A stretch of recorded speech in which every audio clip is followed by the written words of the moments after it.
кои се твоите перспективи за барем на Балканот или на европско тло, дали ќе се случува нешто поразлично? Во смисла на организирањето на сите овие колективи и организации и слично. Јас имам надеж, искрено. Морам да имам, инаку како ќе преживееме, навистина не, мислам мора луѓе да имаме надеж и мора да правиме, мислам да се трудиме. Не, јас стварно не гледам друга поента во моментот.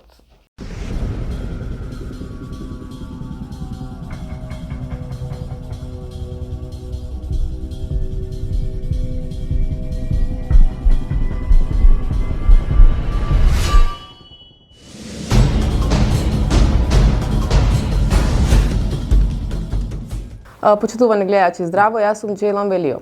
Владачката класа преку својата културна хегемонија цели да го оправда своето постоење и своето делување, но од друга страна има луѓе и иницијативи кои што пруџат отпор, пред се културен отпор на таквото да кажам државно и системско уредување. Денес на овие теми и за овие иницијативи пред се културни иницијативи кои што преку културата пруџат отпор на владачката класа, ќе разговараме со другарката Елена Ристевска и другарот Бојан Станиц. Здраво, другари, добро дојдовте во Гласни идеи. Добро најдов.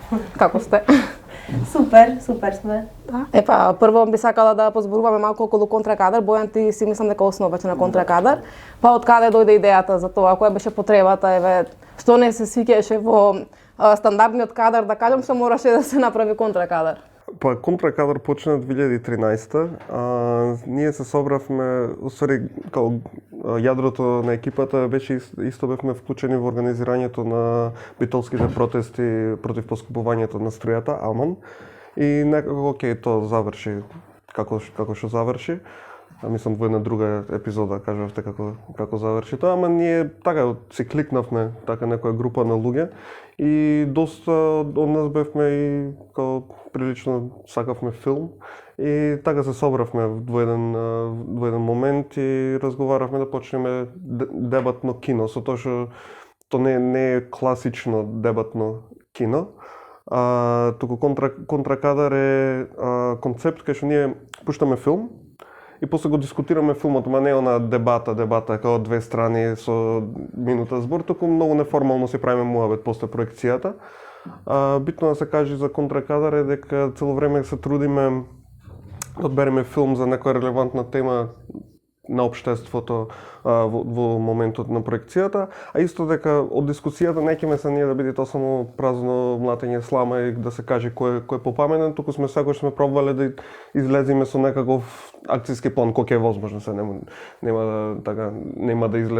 да го спасиме светот после една проекција, ама секогаш сме труделе за некои конкретни проблеми да излеземе со некаков заклучок што е actionable, нешто што можеме да го примениме општествено и секако пак тогаш кога не може нешто такво да излезе акцијско, тогаш се трудиме барем да осветлиме некој проблем преку филмот.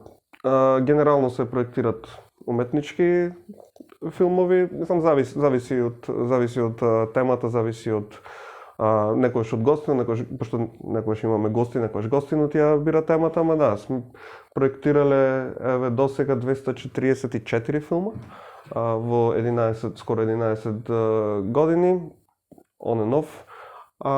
И да, било фино. Значи, тоа е контракадар, потребата наша беше, сакавме филм, сакавме да гледаме филмови, и сакавме да беше секоја проекција како повод да се собереме и да разговараме за нешто, па што ќе излезе од тоа. Да, ќе видиме. А како е одзивот од публиката? Дали има голема заинтересираност, да кажеме? Тоа варирало низ годините. Викат дека не може да не секогаш е многу бројна, но имаме верна публика. Што може така, може не, како и да е, варира.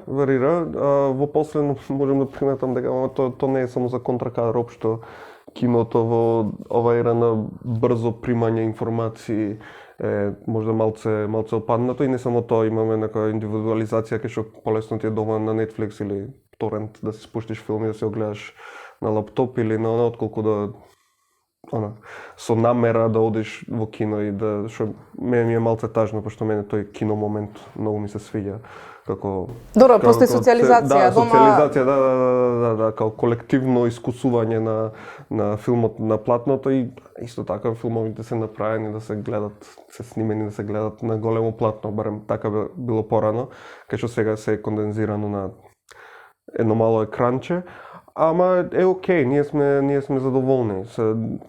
Некогаш се 10 на 15 луѓе, некогаш се 30-40 луѓе, во минатото сме имали проекти со 100-120, sold out цела мала сала во Центарот за култура. Така да окей е, побитно ние што ќе се збора, нормално не е секој останал за дискусијата, луѓе некој идат се го гледат филмот, си одат дома, што е фер, окей е. Ама секогаш паѓале убај муабети, така да тоа е побитното. Биле 10 или биле 110. Точно да има ефект, тоа е најважно. Сега од кадар произлезе контрабиблиотека. Да. Елена, па може нешто околу тоа? Да, контрабиблиотека како идеја постоеше уште од 2017-та, само што концептот на функционирање беше различен. Тогаш на самите проекти беа изложувани книгите и публиката можеше да си земи книга, ама да остаи книга. Така функционираше. Како размена на некој начин. Како размена, да. И ланската година ние добивме на идеја дека сакаме малце да го подобриме, да ја подобриме библиотеката, нова литература, да внесиме. Купивме книги од наш буџет и започнавме со формирање на таа прва радикална библиотека во Битола. Да, првично беше кој што ќе донеси, тоа е библиотеката. После ние гледавме да ја курираме малце. Да. Одбрана селекција да биде. Да, селекција на. Да, имаме политичка теорија, имаме фикција, класици имаме исто така, околу 250 наслови до сега се собрани. И како тргна целата приказна со контрабиблиотека, купивме тие првите книги, првите наслови ги купивме сами, потоа организиравме саем на книгата и стрипот во Битола, кој што помина супер. Стварно беше прекрасен. Со македонски издавачи што ни се нас поблиски. Да, многу не поддржа, благодарност е во оваа прилика до издавачите кои што не поддржа и нашата идеја беше во смисла ќе го направиме овој сајмот, ќе ги продаваме вашите книги, меѓутоа не сакаме пари или процент или што слично, туку сакаме да ни дајте книги. И така собравме голем број голем дел од литературата која што имаме во моментов. Понатаму И сега како функционира тоа? Мислам, како класична библиотека се зачленуваат луѓе, како библиотеката е онлайн, значи на Инстаграм може да не контактират. Таму ги има сите книги, објавени се во документ кои што се достапни. Моментално работиме на тоа да ги објавиме и како постови на самата страна на контрабиблиотека. Може да си разгледа кој сака и да не контактира во инбокс, да ни се јави. Се среќаваме, му ја даваме книгата, па месец ни ја враќат. Бесплатно е нормално. И за сега функционира окей. Има интерес. Исто така понекогаш на настани кои ги организираме ние или нашите сродни иницијативи, ја вадиме како поп-ап библиотека и можат луѓето да си дојдат и може така и најпоќе книги се издаваат, да. Тој саемски момент, да сите одиме на саем, нешто ќе купиш веќе кога си таму. Ке така луѓе идат, ќе ги префатат, па така мислам дека така најчесто се изнајмуваат. Супер би било да имаме некој физички фиксен простор, ама work in progress. Да, еве се и во Дунја се трудиме да направиме библиотека ова позади, што е и баш и поттикнати. Мислам исто имавме идеја уште претходно, ама ова со контрабиблиотека даде плюс окуражување дека може да се направи. Да, па тоа ни беше една целите, ние сме моментално во Битола само функционираме, логистички невозможно е да, нели? Ама идејата ни е да ги поттикнеме во другите градови, иницијативите и останете да го направат, да го справат тој проект. Сега од контрабиблиотека би отишла на анархистичкиот саем на книгата, што се одржа во Приштина годинава, ти беше таму присутна, нели? Да. Па може да споделиш некој искуство таму како се одвиваше? Така, да. 16-то издание беше оваа година на анархистичкиот саем на книгата, кој што се одржа во Приштина од 5 до 7 јули. Беше интересно искуство. Бевме ние таму со контрабиблиотека, нели, меѓу другото ја промовиравме библиотеката, колективи ни донираа нивната литература, разменивме контакти, разменивме ставови, имаше околу 250 учесници од 29 земји некаде на овој анархистички саем. Колективи, околу 32 колективи има изложено своји книги, изданија, списанија и така натаму. Околу 18 дискусии, настани беа организирани во тој период од 5 до 7 јули. Она што мене ми беше многу, мислам што сметам дека е важно да се нагласи, е тоа што токму во Приштина се одржа анархистичкиот саем оваа година, заради тоа што ние заедно, другарите од Балканот, вклучително другарите од Косово и другарите од Србија, застанавме рамо до рамо и заедно го осудивме национализмот и војните политики на државите.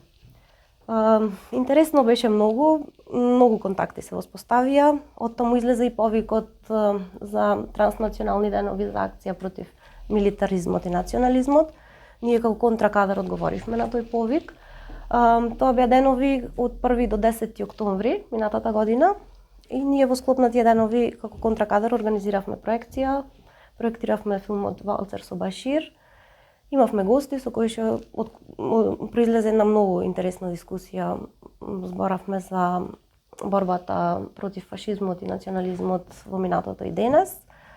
Така да тоа беше нешто конкретно што произлезе како резултат од самиот саем, а контрабиблиотека си замина од саемот збогатена со повеќе наслови, литература, да. Одлично. Бојан, ти си исто и во Пондер, нели? Дали Пондер има некаква врска со контрабиблиотека или контракадар? Истите луѓе. Така произлегува. 5 луѓе, 7 иницијативи, нема везе. Не, многу луѓе сме. Значи да, не, ама се што правиме заедничко. Пример ова што го спомна тие проекцијата што спомна после на Елена, беше дел од нешто, не беше до 10, ние малце го поместивме ради 11 октомври пошто се падна убав продолжен викенд. Имавме неколку иницијативи, направивме таква, ја викавме независна културно-ослободителна офанзива тие денови, кај што првиот ден имаше свирка со нашите другари од Metal Discharge, имаше метал свирка неколку бендови. После имаше Пондер свирка, третиот ден имаше контрабиблиотека, промоција на книга и поп-ап библиотека и имаше и контракадар проекција. И така истите луѓе сме, истите се идеалите, истите се методите, ама се различни малку. Или исто функционираме, сите сме хоризонтални, Пондер е колектив, така? Да, музички колектив. Колектив, функционираме моментално исто стрикно на сите настани што ги организираме се чисто на база на билети, купени билети, значи од тоа ги финансираме настаните. Генерално правиме концерти, ама исто правиме и некојаш изложби. Мислам така, кога гледаме кој настани да падне, гледаме кај е најзгодно да се вклопи и се трудиме и тоа како да се туркаме едни со други, да речем во промоцијата така поќе collaborators, не знам поќе лайк. Подалеку од информацијата, ама да, ние сме така, сме некоја група на луѓе 5 до 10 зависи од расположение што сите се трудиме да туркаме таму кај што колку што можеме и кај што можеме. Да.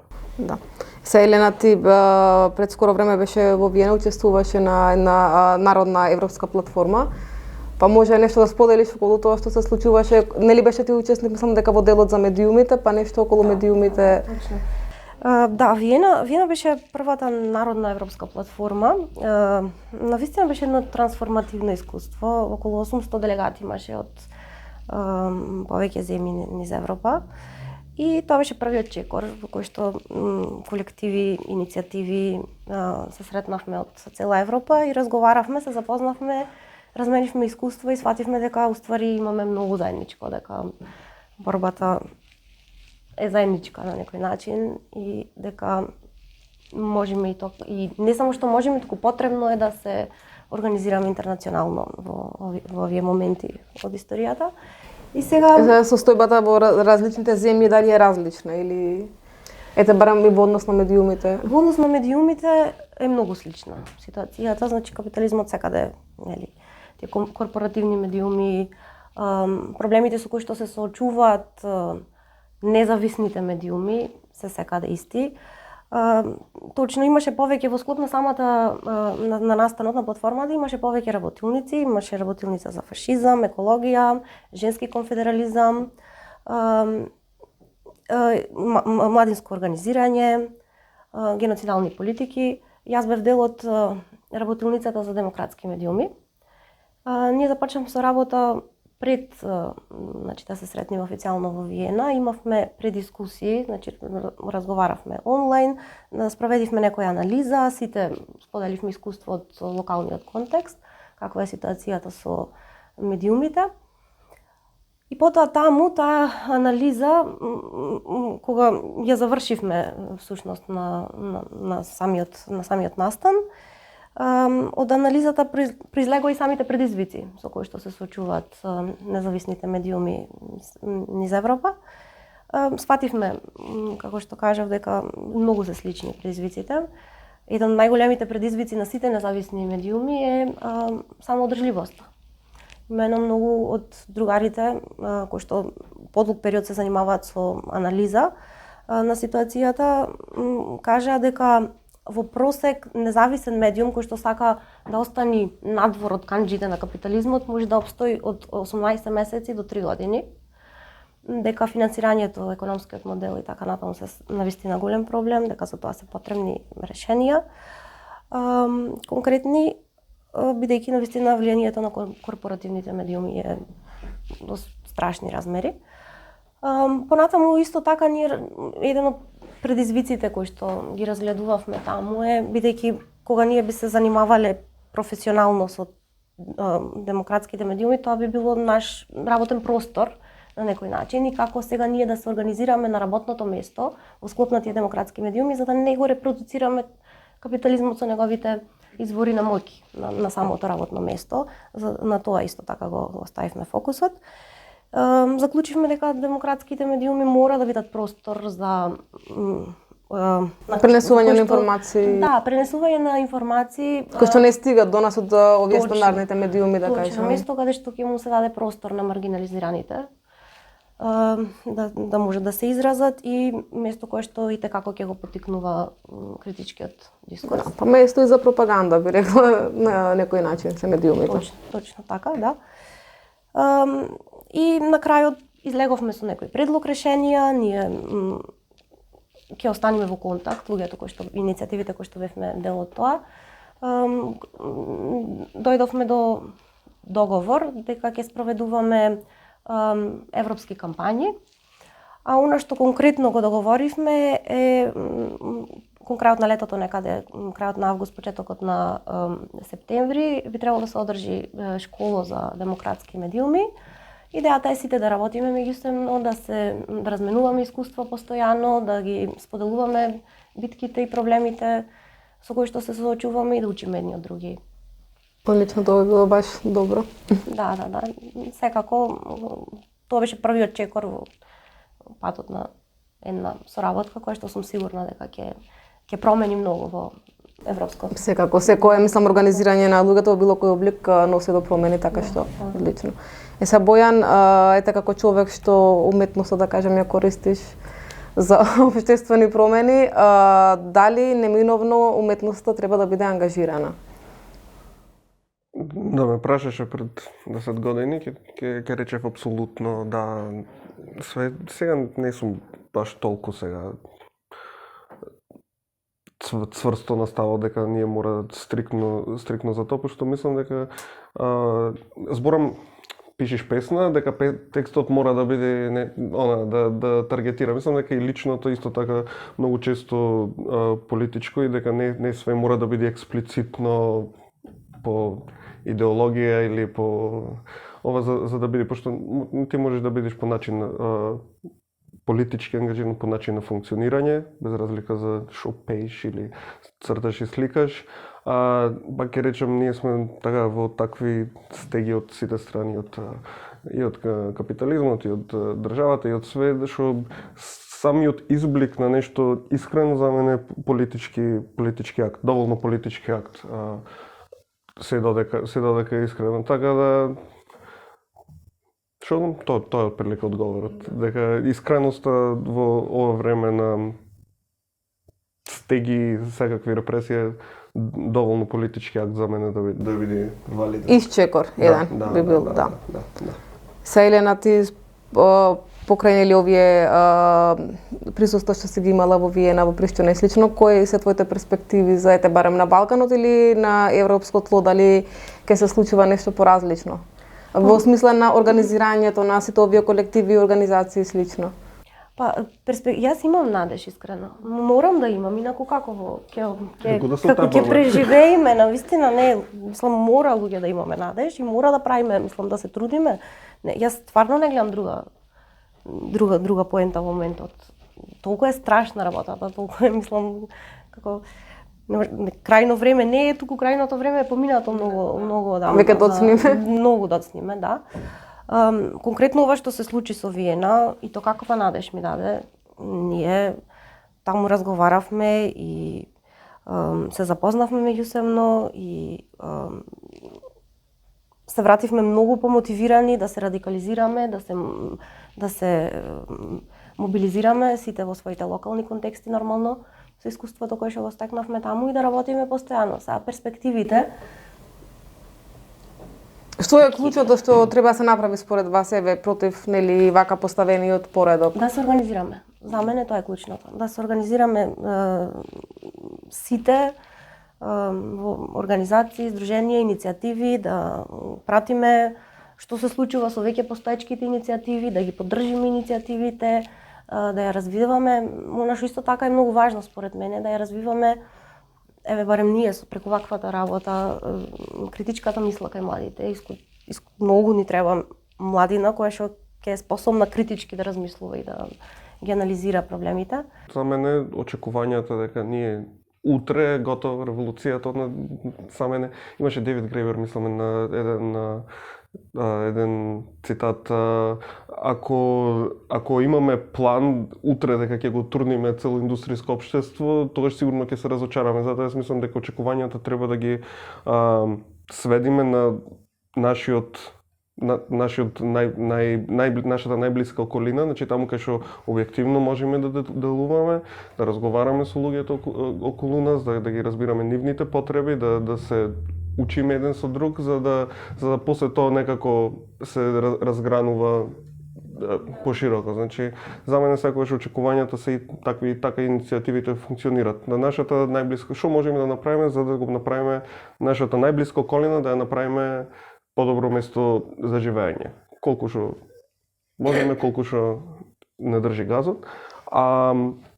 Понатаму, ако сите го правиме тоа, имаме такви така као клетки на секаде, дружувањето е после лесно. Ако ние функционираме така и сме успеале да направиме некој круг од 5-10 на 100-200 на 1000, све останато после е лесно, ама поќе од тоа ниту можеме да знаеме, а можда ниту треба да знаеме. Треба да видиме што можеме да направиме прво со тоа што е пред нас. Па после ќе го прво викаш освестување, па после организирање. Не само организирањето е дел од ова, организирањето е дел од освестувањето, значи ние на кога се организираме, така ние клаваме во функција некои принципи, така тоа што го спомна Елена, да не го репродуцираме тоа што ни смета, да не го репродуцираме насилството што го осеќаме на работа или во други сфери од животот, да не го репродуцираме меѓу нас. И ако ние можеме на мало, условно кажано, да создадеме свет во кој ние би биле среќни да живееме, тогаш можеме да разговараме за нешто пошироко, поголемо и поглобално. Ама мислам дека и овие иницијативи затоа све во Битола, затоа мислам јас полот времето и сум во Скопје, ама никош не сум осетил потреба да бидам во Скопје, пошто сум од Битола. Ако јас фалам во Скопје, што е поента. И да, мислам дека треба мисли глобално, делувај локално. И очекувањата да не се дека све ќе се смени утре, пошто мислам дека тоа само води до разочарување.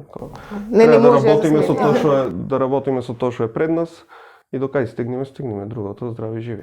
Оно што е важно за мене е да нудиме алтернатива, го кажеме тоа, дека Па да, алтернатива колку е постои на овој алтернативата, систем. точно, да. Дека постои, дека стварно нашите приказни треба да се слушнат. Готово, доста, мислам, време е да си ги кажеме нашите приказни, да си го презајме наративот во сопствени раце и да го кажеме, да ги мотивираме и другите луѓе и едноставно мора тоа да продолжиме да правиме. Да преземиме. Ни фалат одредени книги во Битола, окей, ние преземаме да бидат тие книги достапни. Ни фалат проекции на филми, што сакаме да бидат гледани, музика што сакаме да биде слушната. Ние преземаме акција, тоа да биде достапно. На кој е со нас, окей, супер, тераме заедно, кој не, здрави живи, одиме на следното. Така да, ако сите така работиме, тоа мислам дека некоја неминовна ќе биде некоја не промена и да, здружување и на поголемо ниво, како што спомна Елена. Тоа е најубаво, без разлика дали бенд од Лајпциг и вие, иако сте илјадници километри, се разбирате на прва што правите или одиш во Приштина или во Виена, тоа е убото, кога ќе се препознава дека окей, не сме сами, окей, ова има смисла и за други луѓе, окей, ајде да видиме до кај можеме да го истуркаме. Иначе сите ние, мислам, набашка си работиме, значи онака како 8 сати од денот трошиме на така на најмно робство. Да, најмно робство и создавање вишок за газдинева врска, ама гледаме тоа што можеме надвор од тие 8 сати да го да биде на некој начин времето наше општествено ангажирано е во случајот. И да биде on our terms, како што ние имаме замисла да се создадеме барем меѓу нас така мали оази, мали слободни простори. Со тенденција да прераснат во целото општество. Оти ако останеме само во мали простори, не, така е. Пак ќе сме во тој бабл што го викат, дека само нели во просторчето ние што го создаваме, еве и Дуња на некој начин е тоа во Скопје, ама пак мора да има интенција да се шири на надвор. Инаку во тој случај и сами се изолираме ако остануваме во сопствените граници. Значи тоа секогаш е понудено кон надвор, само не можеме да контролираме и јас не би ни сакал да контролирам нешто подалеку од тоа што можеме да понудиме, ама не можеме со сила никој ништо да го натераме. Сите сме пак ангажирани со многу ствари, колку што не дозволува времето, толку работиме. Проекции ќе има, свирки ќе има, книги ќе има, така да продолжуваме така. Кој ќе има прилика, туркаме напред. Кој ќе не можеме, паузираме. Тоа, не сме на норма. Не можеме да сме. Да. Битно планираме доста интересни ствари, планираме дискусии на актуелни нормално политички теми, на профилите ќе бидат известени. Се надеваме дека ќе бидеме поке луѓе, дека некој ќе Многу се надеваме, да. Пошто малце Ни треба млада, свежа енергија. Не треба некој малце да не накрени, пошто како што реков. Тоа што не можеме можда ние како личности во време да го одделиме би било супер ако се мултиплицира на поке луѓе. Колку повеќе луѓе има, толку повеќе активности се спроведуваат. Денот не можеме да го продолжиме, а можеме луѓето во еден достапни во еден ден. Види, можеме да го продолжиме денот, ако исто така се бориме за скратување на работното време. Така што дали пример на повидок можеби да се организират и да се мобилизират луѓе на таа идеја. Бидејќи од 8 часовното работно време ти да работиш пример 4, да се намали на пола, тие 4 сати ти остануваат тебе во денот слободни. За било какво, мислам да ги трошиш за организирање или за одмарање или било што. Така што мислам дека може малку и на такви работи треба да се фокусираме, што и краткорочно или долгорочно уствари ќе го подобрат стандардот на живот. Па ви благодарам другари за разговорот. Фала што не викна. Супер пријатно беше. Почитувани гледачи, за повеќе емисии следете на YouTube каналот Гласни идеи.